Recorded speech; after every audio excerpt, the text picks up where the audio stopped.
Dan की एक और वीडियो में आप सभी का स्वागत है, जहां पे आज हम लोग ईविल आई आर्क के बारे में बात करेंगे। So let's start this video. तो कहानी शुरू होती है just after the curse house arc, जहाँ पे सब कुछ फिर से नॉर्मल हो जाता है एंड ओकरने मोमो फिर से नॉर्मली स्कूल जा रहे होते हैं एंड कुछ हायाशी परफॉर्मर्स को भी बुलाया गया है टू एंटरटेन ईविल आई। सो ये कुछ परफॉर्मेंस होते हैं जो यूजुअली किसी फेस्टिवल में ही अपना योगदान देते हैं यूजिंग देयर म्यूजिक। साथ ही में हम आयडा को भी देखते हैं जो अब अकेली पड़ चुकी है after what she did to Momo. But ओकरुनो मोमो आयडा को अप्रोच करते हैं एंड उनकी बातें शुरू होती है एंड मोमो बोलती है कि वो चाहती है कि ओकरुनो और आयडा उसके ही घर में रहना शुरू कर दे। मोमो के घर में रहना शुरू कर दे। रीजन कुछ ऐसा है कि कभी भी जीजी अपना ट्रांसफॉर्म हो सकता है ईविल आई में और वो अकेले तो उससे नहीं हरा सकती है। ग्रैंडमा है बट स्टिल वो चाहती है कि वो लोग स्टे करे, बट थोड़ी सोच विचार के साथ दोनों ही मान जाते हैं। ओके, तो सीन शिफ्ट होता है जहाँ पे मोमो के घर पे, जहाँ तारो द डॉल जीजी से निकल जाता है एंड ग्रैंडमा बोलती है जीजी से कि तुम्हें बहुत ज़्यादा केयरफुल रहना है, हमेशा हाथ हॉट वाटर से ही धोना, कोल्ड वाटर अगर लगा तो ईविल आई वापस जग जाएगा। बट फिर ओकरुन मोमो एंड आयडा भी स्कूल से वापस आ जाते हैं एंड ग्रैंडमा उन्हें कुछ थर्मो बैग्स देती है जिसमें हॉट वाटर होता है। इनकेस जीजी कभी उनके सामने ट्रांसफर हो जाए तो वो तुरंत हॉट वाटर यूज करके उस पर स्प्लैश कर सकते हैं।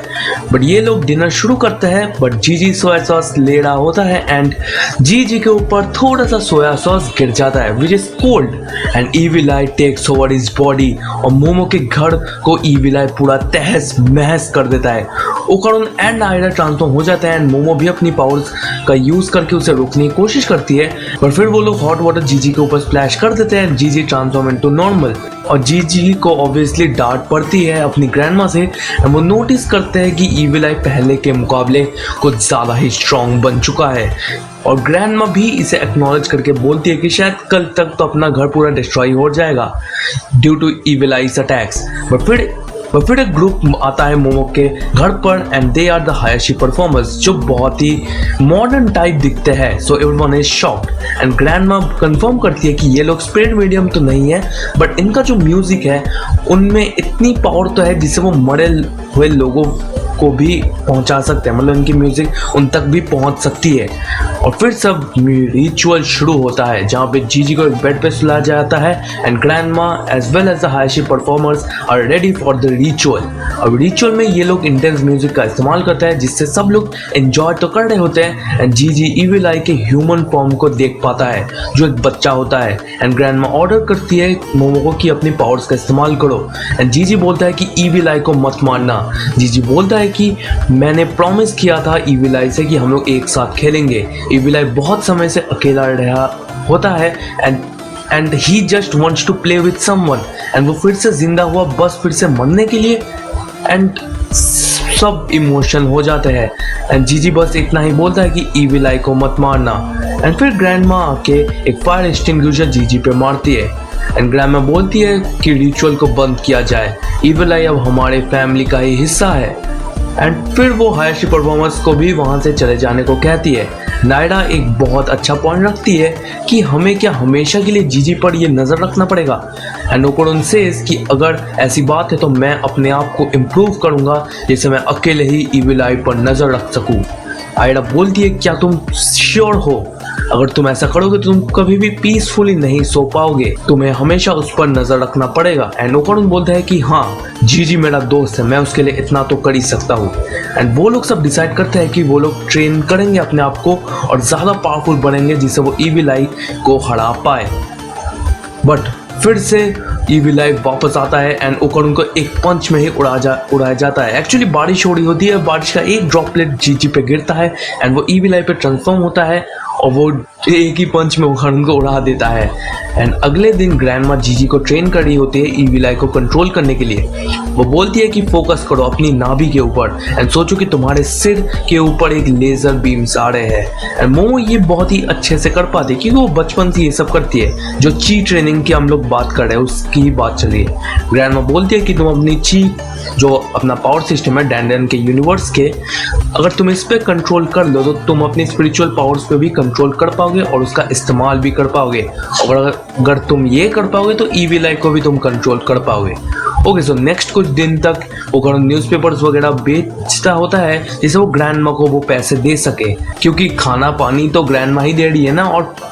कपड़े वपड़े का भी खर्चा ग्रैंडमा का रही है। और ये ओकारुन को बिल्कुल अच्छा नहीं लगा और वो फिर ग्रैंडमा को पैसा तो देती है पर ग्रैंडमा उससे रिफ्यूज़ कर देती है एंड बोलती है कि अगर सच में तुम्हें किसी की मदद करनी है तो उन लोगों की करो जिनके पास इनको इन पैसों की बहुत ज़्यादा ज़रूरत है। And I am speechless at this point. ये है ग्रैंडमा अपनी, लेट्स गो। बट ये लोग स्कूल चले जाते हैं, मतलब ओकारुन, आयडा एंड मोमो स्कूल चले जाते हैं एंड स्कूल में मोमो एक डिसीजन लेती है कि वो एक पार्ट टाइम जॉब करेगी एंड मोमो एक रेस्टोरेंट का वेट्रेस का पार्ट टाइम जॉब शुरू करती है एंड मोमो के फ्रेंड्स ओकारुन को पकड़ के उसी रेस्टोरेंट के अंदर लेके जाते हैं जहाँ पे मोमो काम कर रही होती है एंड फिर वो लोग बहुत ज़्यादा एंजॉय करते हैं, फोटोज भी क्लिक करते हैं and momo is really working hard and रात के 10 बजे उसकी शिफ्ट खत्म होती है एंड जब वो घर जा रही होती है रात को तब ओकारुन आता है उसे लेने एंड ये लोग बहुत अच्छा मोमेंट स्पेंड करते हैं। एंड नेक्स्ट सीन में Jiji is still trying his best to control his powers and वो बहुत ज़्यादा इम्प्रूव हो चुका है एंड नाउ देखते हैं कि क्या जीजी ने सीखा। तो वो लोग फिर से जीजी के ऊपर एक सोया सॉस फेंकते हैं एंड जीजी कंट्रोल कर लेता है इविल आई को। बट अपनी ग्रैंडमा बोलती है कि ये तो बस एक छोटा सा सोया सॉस है, ये भी रूम टेम्परेचर है, तो अभी ज़्यादा खुश मत हो। एंड मोमो और ओकारुन भी घर आ जाता है एंड जीजी आयडा से टकराता है एंड आयडा का ड्रिंक जो शायद कोल्ड ड्रिंक टाइप होगा वो जीजी पे गिरता है and he becomes evil eye again. Evil eye Momo पे अटैक करने वाला होता है एंड ओकारुन बोलता है कि मुझसे लड़ो evil I and evil eye momo को पंच मारने वाला होता है बट मोमो अपने पावर से इविल आई को दूर कर देती है but evil I is way more strong. वो मोमो के का गला पकड़ लेती है एंड कोई कुछ भी नहीं कर पाया होता है बट मोमो अपने मुंह में हॉट वाटर जो होता है वो इविल आई पे मार देती है जिससे जीजी वापस नॉर्मल हो जाता है एंड जीजी इज रियली हर्ट क्योंकि उसने मोमो पर अटैक किया है बिना जाने। एंड नेक्स्ट डे हम देखते हैं कि मिस्टर मैंटिस श्रिम्प को जिससे ओकारुन मिलने आया होता है एंड ओकारुन रिक्वेस्ट करता है मैंटिस श्रिम्प से कि मुझे फाइट करना सिखाओ mantis shrimp and mantis shrimp उसे मना कर देता है। उसका रीज़न यही है वायलेंस इज रॉन्ग एंड ओकारुन वापस घर आता है एंड जीजी और ओकारुन अब नज़र तो नहीं मिला पा रहे आफ्टर व्हाट हैपेंड एंड मंजीरो और ग्रैंडमा भी अकेले बात कर रहे होते हैं कि अब उन्हें जीजी के स्पिरिट के बारे में कुछ करना पड़ेगा। वो हायर से परफॉर्मर्स को वापस बुलाने का भी डिसीजन वगैरह ले रहे होते हैं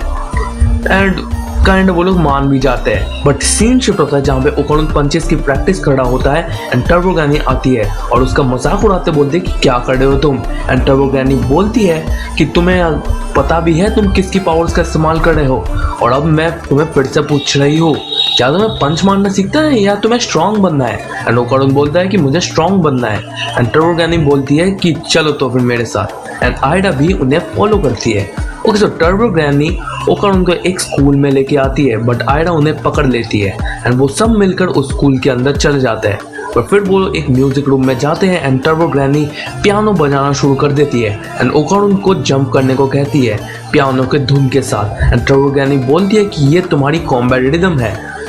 जो कुछ ज़्यादा खास नहीं है एंड फिर वो बोलती है कि मैं अब तुम्हें इविल आई का रिदम दिखाती हूँ और वो पियानो को बहुत ज़ोर ज़ोर से बजाती है सिग्निफाइंग कि इविल आई कितना ज़्यादा पावरफुल है। वो ऐसे बताती है कि ओकारुन अगर एक जंप मारेगा और उसे जितना टाइम लगेगा उस जंप को परफॉर्म करने में उसी टाइम लिमिट में इविल आई 4 डिफरेंट अटैक्स ओकारुन पे कर सकता है, मतलब वो कुछ ज़्यादा ही पावरफुल है। बट टर्बो ग्रैनी उसे समझा रही होती है बट एक अर्थक्वेक आ जाता है and the music portrait spirits are here and वो बहुत ज़्यादा गुस्सा होता है क्योंकि टर्बो ग्रैनी ने पियानो में कुछ उल्टे पुल्टे रिदम्स का इस्तेमाल किया है जो एज अ म्यूजिक लवर किसी को भी पसंद नहीं होगा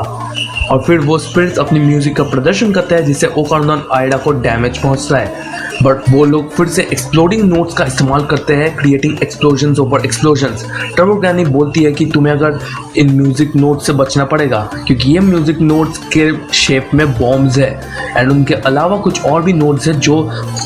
एक जगह पे टिकाव करने के लिए भी यूज होते हैं, तो इनसे भी तुम्हें बचना पड़ेगा। और फिर वो म्यूजिक पोर्ट्रेट स्पिरिट्स एक और म्यूजिक प्ले करते हैं जिससे उनका पूरा जो रूम है वो एक पैडी फील्ड में ट्रांसफॉर्म हो जाता है।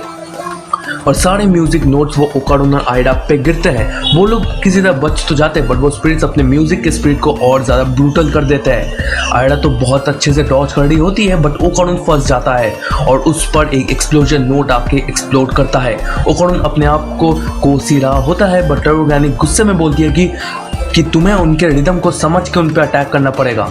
बट दूसरी तरफ आयडा फंस जाती है सारे म्यूजिकल नोट्स के बीच में एंड एक बहुत बड़ा सा ब्लास्ट होता है बट ओकारुन सेव्स आयडा और वो स्पिरिट्स अपने म्यूजिक की पावर को और ज़्यादा बढ़ाते हैं। बट आयडा एंड ओकारुन इस बार उनके अटैक्स को डॉज कर पाते हैं एंड आयडा एक स्पिरिट पे किक भी मारती है।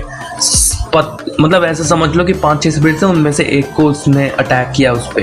एंड उस एक म्यूजिशियन के गिरते ही बाकी के सारे म्यूजिशियंस भी गिर जाते हैं। बट उनमें से एक चिल्ला के बोलता है 9th सिम्फनी, कोरल सिम्फनी। ये तो बिल्कुल डोमेन एक्सपेंशन जैसा नहीं लग रहा है बट एनीवेज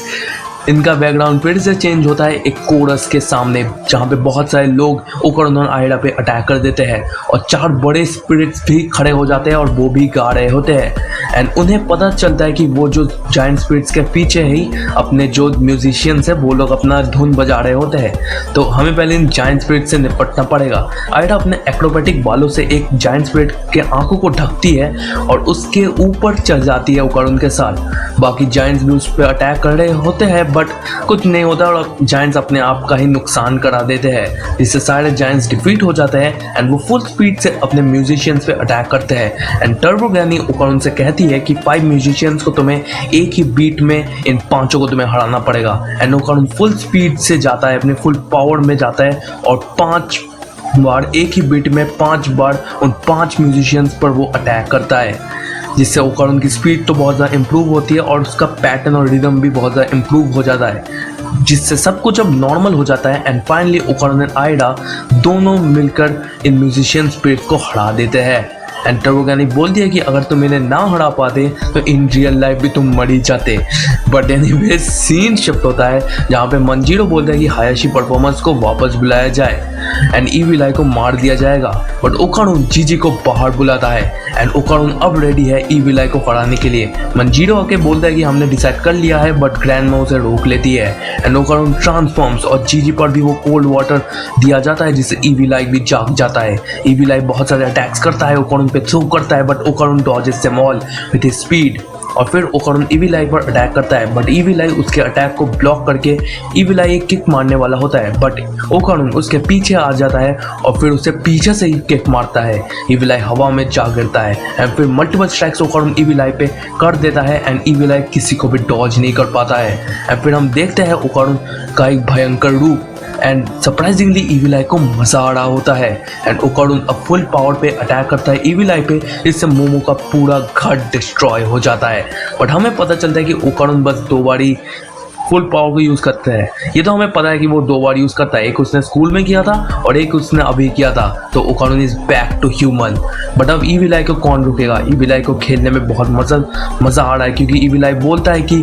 मुझे मज़ा आ रहा है और मुझे और ज़्यादा फाइट करना है। टर्बोगैनी ओकारुन से पूछते हैं कि अब तुम क्या करोगे, क्या बाकियों की मदद लोगे? एंड ओकारुन डर तो रहा होता है बट वो कामली ईवी लाई को बोलता है नहीं, किसी कमज़ोर स्पिरिट से तो मैं लड़ूंगा नहीं। ये वो ईवी लाई को बोल रहा होता है तू मुझे नहीं हरा पाएगा, ये तो मुझे पता चल चुका है। ओकारुन बोलता है कि पहले तू ताकतवर बन फिर मुझसे लड़ना कभी, एंड मजाक उड़ाता है उसका। एंड ओकारुन बोलता है कि मैं उनसे फाइट नहीं करता जो दूसरों से फाइट करते हैं, मैं चाहता हूँ कि तू सिर्फ मुझसे ही फाइट करे। एंड ईवी लाई सरप्राइजिंगली मान जाता है एंड वो वीक में सिर्फ एक दिन लड़ने का ही डिसाइड करेंगे। एंड मोमो टर्बोगैनी से पूछती है कि क्या माजरा क्या है? तो टर्बोगैनी बोलती है कि ओकारुन अब से ईवी लाई का फाइटिंग बडी है, बोले तो ये दोनों लड़ेंगे हर वीक में एक दिन, जिससे ईवी लाई दूसरे से नहीं लड़ेगा और वो सिर्फ ओकारुन से ही लड़ेगा क्योंकि ईवी लाई को ये जो मार धार वो कर रहा है उसे लग नहीं रहा है कि वो मारधार कर रहा है, उसे ये खेल ही लग रहा है। ईवी लाई अभी भी एक बच्चे जैसा है और हाँ वो बच्चा ही था, जब वो सेक्रीफाइस हुआ था तब वो बच्चा ही था और उसे इन चीज़ों के बारे में कुछ नहीं पता क्या सही है क्या गलत है। एंड ओकारुन ऑल्सो सेज टू टर्बोगैनी कि अगर वो स्ट्रॉन्ग बन पाए तो वो ईवी लाई का दोस्त भी बन सकता है। And EV lie in present time अपनी चड्डी ओकारुन को दे के बोलता है कि मैं तुझे ये दे रहा हूँ जब तक मैं तुझे मार ना दूँ। हाँ अजीब है बट है। एंड जीजी वापस नॉर्मल बन जाता है विदाउट अ चड्डी। एंड नेक्स्ट डे मंजीरो ये चड्डी अपने पास लेके चला जाता है अपने घर। एंड जीजी के पेरेंट्स भी आ जाते हैं एंड ग्रैंडमा बोलती है जीजी को कि अपनी ची की ट्रेनिंग जरूर करते रहना और कुछ भी अगर उल्टा पुल्टा हो तो वापस आ जाना। एंड कुछ देर में आयरा भी चली जाती है एंड फिर ओकारुन भी चला जाता है, बट मोमो का घर पूरी तरह डिस्ट्रॉय हो जाता है। सो मोमो, ग्रैंडमा और टर्बो ग्रैनी बाद में अपना मजा लेते हैं और फिर वापस वो लोग घर जा रहे होते हैं।